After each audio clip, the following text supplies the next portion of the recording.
Hello friends, स्वागत है आपका इस यूट्यूब चैनल द ज्ञान गैलरी में। आज हम इस वीडियो में स्टेम सेल के बारे में बात करने वाले हैं। स्टेम सेल का नाम आप पहले भी सुन चुके होंगे। हम इस वीडियो में स्टेम सेल और इसके पोटेंसी के बारे में बात करेंगे। तो चलिए शुरू करते हैं आज का ये वीडियो। सबसे पहले ये जानें कि स्टेम सेल होता क्या है।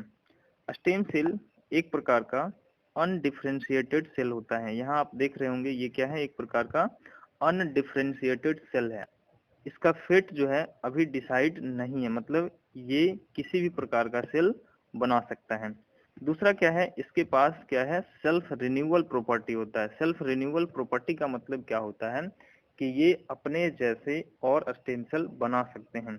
जैसे कि बॉडी के किसी हिस्से में स्टेम सेल प्रेजेंट है और ये स्टेम सेल आगे डिफ्रेंशिएट होकर के कोई और ऑर्गन या टिश्यू बना सकता है, लेकिन इसका कुछ ही भाग आगे जाकर के ये किसी खास टिश्यू में कन्वर्ट होगा और इसका कुछ कोशिका खुद स्टेम सेल के रिन्यू करने में लगा रहेगा। मतलब कि स्टेम सेल कभी भी पूरा का पूरा खत्म नहीं होगा। तो हम कह सकते हैं कि स्टेम सेल के पास क्या होता है, सेल्फ रिन्यूअल प्रॉपर्टी होता है। इसके बाद क्या है, these have ability to differentiate into any type of cell. मतलब स्टेम सेल के पास ऐसी क्षमता होती है कि ये किसी भी, मतलब एनी टाइप ऑफ सेल, किसी भी प्रकार के सेल में डिफरेंशिएट हो सकते हैं, विभेदित हो सकते हैं। और इस क्षमता को ही हम क्या कहते हैं, सेल पोटेंसी कहते हैं। पोटेंसी का मतलब क्या होता है, पावर होता है। तो ये सेल पोटेंसी क्या होता है, स्टेम सेल का एक क्षमता है जिससे वो किसी भी सेल में या टिश्यू का निर्माण कर सकते हैं। स्टेम सेल का जो पोटेंसी होता है ये 4 प्रकार का होता है। सबसे पहला क्या है, टोटीपोटेंसी। दूसरा क्या है, प्लूरीपोटेंसी। तीसरा क्या है, मल्टीपोटेंसी। और चौथा क्या है, यूनिपोटेंसी। हम सबसे पहले बात करेंगे टोटीपोटेंसी के बारे में। टोटीपोटेंसी मतलब ये क्या है, टोटल पोटेंसी है। टोटल का मतलब होता है ये बॉडी के हर हिस्से का निर्माण कर सकता है। मतलब कि किसी स्टेम सेल के पास इतना पोटेंसी आ जाए कि पूरे बॉडी को वो बना सकता है, तब हम उसे क्या कहेंगे, टोटीपोटेंसी कहेंगे। या और ऐसे सेल को हम क्या कहते हैं, टोटीपोटेंट सेल कहते हैं। यहाँ पे एक शब्द आ जाता है, टोटीपोटेंट सेल। मतलब कि जाइगोट जो है एक प्रकार का टोटीपोटेंट सेल है, क्योंकि इसके पास पूरे बॉडी को बनाने की क्षमता होती है। तो इसका उदाहरण क्या होता है, जाइगोट। इसके बाद दूसरा है प्लूरीपोटेंसी।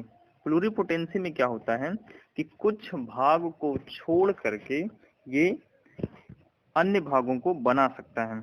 मतलब कि पूरे बॉडी या पूरे भ्रूण को ये नहीं बनाएगा, पूरे इम्ब्रियो को नहीं बनाएगा, बल्कि इम्ब्रियो को कुछ हिस्से को छोड़ करके वो अन्य भाग को बनाएगा। जैसे कि है, हम इसे क्या कहते हैं, इम्ब्रियोनिक स्टेम सेल भी कहते हैं।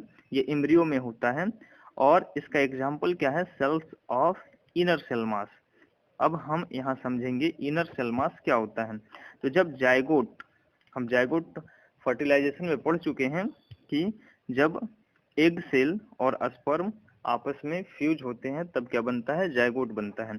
और जाइगोट फिर से डिवाइड करते हुए, कोई एक जाइगोट है, ये डिवाइड करते हुए ढेर सारे कोशिकाओं का एक समूह बनाता है और ये फिर आगे जाकर के क्या बनाता है, ब्लास्टोसिस्ट बनाता है।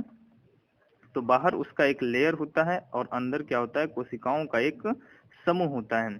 बाहर वाले लेयर को हम क्या कहते हैं, ट्रोफोब्लास्ट कहते हैं। ये आप रिप्रोडक्शन में पढ़ चुके होंगे। और अंदर वाले सेल का जो समूह होता है इसी को हम क्या कहते हैं, ICM कहते हैं, जिसे हम फुल फॉर्म के रूप में इनर सेल मास कहते हैं। तो इनर सेल मास जो होता है बॉडी के बहुत सारे हिस्से को बना देता है, सिर्फ और सिर्फ ये ट्रोफोब्लास्ट को नहीं बना सकता है। तो ये क्या है, एक प्रकार का प्लूरीपोटेंट सेल है। इसके बाद होता है मल्टीपोटेंट सेल। मल्टीपोटेंट सेल क्या होता है कि यह कुछ ही सेल को बना सकता है, कुछ ही कोशिकाओं को ये बना सकता है। इसे हम क्या कहते हैं, एडल्ट स्टेम सेल भी कहते हैं। और इसका जो उदाहरण है, इसका जो बेहतरीन उदाहरण वो है haematopoietic stem cell. Haematopoietic stem cell में क्या होता है, ब्लड सेल का निर्माण होता है। हेमाटोपोइटिक सेल से क्या बनता है, ब्लड सेल्स का निर्माण होता है। और ब्लड सेल्स हम जानते हैं आरबीसी है, डब्ल्यूबीसी है, प्लेटलेट्स है। आरबीसी में सिर्फ एक ही प्रकार है और डब्ल्यूबीसी में फिर कई प्रकार हैं। तो इन सभी कोशिकाओं का जो निर्माण होता है वो हिमेटोपोएटिक स्टेम सेल से होता है और ये एक प्रकार का मल्टीपोटेंट सेल है। ठीक है, इसके बाद लास्ट है यूनिपोटेंट सेल। यूनि का मतलब एक होता है, ओनली वन होता है। तो जब कोई स्टेम सेल एक ही प्रकार का सेल बना सकता है तब हम उसकी क्षमता को क्या कहते हैं, यूनिपोटेंसी कहते हैं। और ऐसी कोशिका को क्या कहते हैं, यूनिपोटेंट सेल कहते हैं। जैसे कि क्या है, स्पर्मेटोगोनिया और क्या है, उगोनिया। स्पर्मेटोगोनिया से क्या बनता है, स्पर्म बनता है। आप रिप्रोडक्शन में स्पर्मेटोजेनेसिस और ओजेनेसिस पढ़े होंगे। उगोनिया से क्या बनता है, एग सेल बनता है। तो इससे सिर्फ एक ही प्रकार का आगे जाकर के सेल बनता है, तब हम इसकी क्षमता को क्या कहते हैं, यूनिपोटेंसी कहते हैं। तो सबसे ज्यादा जो क्षमता होता है वो किसके पास होता है, टोटिपोटेंसी के पास होता है। उससे थोड़ा कम क्षमता किसके पास है, प्लूरिपोटेंसी के पास। फिर उससे थोड़ा कम मल्टीपोटेंसी के पास, और उससे कम जो क्षमता है वो है यूनिपोटेंसी। ठीक है, तो ये जो है स्टेम सेल का पूरा पोटेंसी हुआ। मुझे लगता है कि आपको ये वीडियो समझ में आ गया होगा। यदि वीडियो अच्छा लगा तो इसे लाइक जरूर करें, और यदि कोई क्वेश्चन हो तो आप हमें कमेंट करके जरूर पूछें। धन्यवाद।